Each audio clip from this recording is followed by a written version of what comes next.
Quando lemos o texto de Jesus andando sobre as águas, em Mateus, Marcos e João, somente Mateus registra a história de Pedro, quando Pedro anda sobre as águas.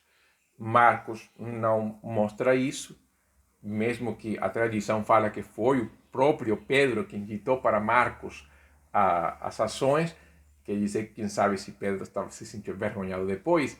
E João, um grande amigo de Pedro, que anduveram juntos no começo da pregação do evangelho na igreja em Jerusalém, também não conta.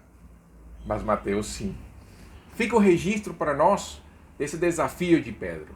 Aquela frase, creio se experimento o milagre. Mas na verdade, o Pedro, eu posso ver na atitude de Pedro, em Mateus 14, do 28 ao 32, uma atitude não de incredulidade, mas um desejo de também experimentar o que se sente andar sobre as águas.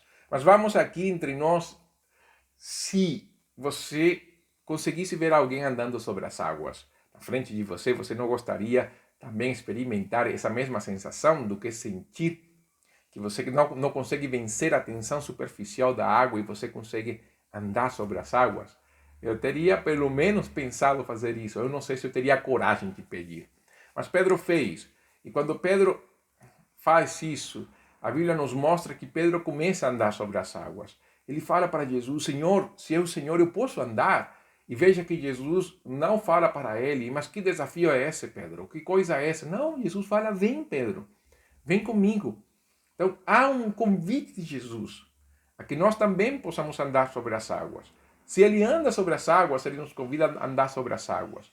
E no momento em que Pedro anda sobre as águas, olhando para Jesus, a coisa esteve tranquila. Mas veja, e um grande detalhe nesse texto, é que enquanto nós lemos essa parte, nós esquecemos que há vento e tempestade. Quando nós vemos a cena de Pedro e Jesus, quando nós lemos esses versos ali, nos versos 28 e 29, nós podemos esquecer por um tempo que há, naquela época, que houve ventos, tempestade ao redor. Enquanto olhamos para Jesus, e o próprio Mateus consegue fazer isso, quando olhamos para Jesus, tudo ao redor se torna diminuído perante ele.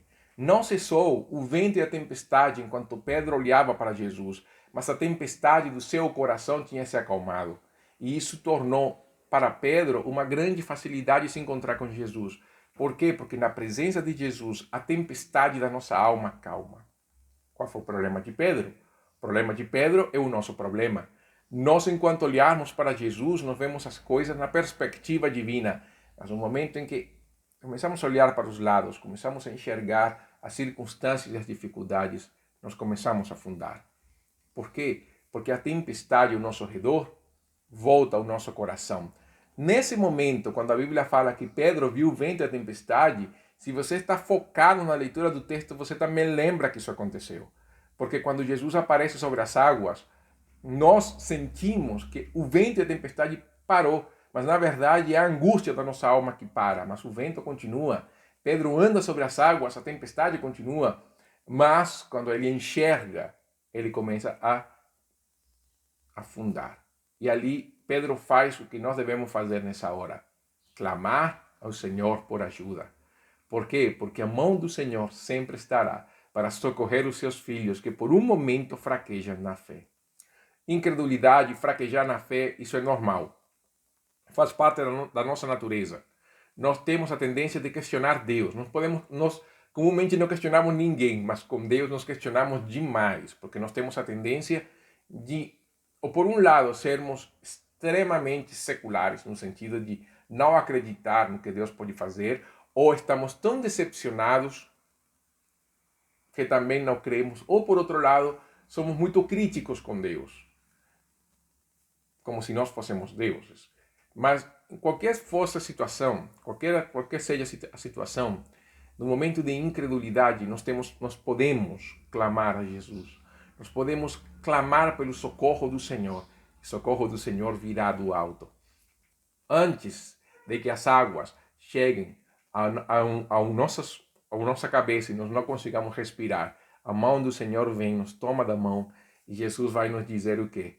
Homem de pequena fé, por que duvidaste? Mas o interessante foi que ambos subiram ao barco. Então, é possível, a Bíblia não fala diretamente, mas dá a entender que parece que Pedro andou pelo menos um pedacinho, um trecho de volta para o barco, e Pedro também andou sobre as águas. Permitamos que Jesus tome o controle do nosso coração para poder andar sobre as águas. Entenda, andar sobre as águas não é o fim do problema. Os problemas estarão ali, mas na presença de Jesus nós encontraremos o verdadeiro descanso. E que interessante que o texto de Mateus fala que quando Jesus entrou no barco, a tormenta cessou, o vento cessou. Permita que Jesus entre na sua vida, permita que Jesus tome o controle, dependa de Deus, viva a dependência do Senhor, para que o vento e a tempestade que vem ao nosso coração seja acalmado pelo poder da sua presença. Esse é o devocional deste dia. Que Deus te abençoe. Até uma próxima oportunidade.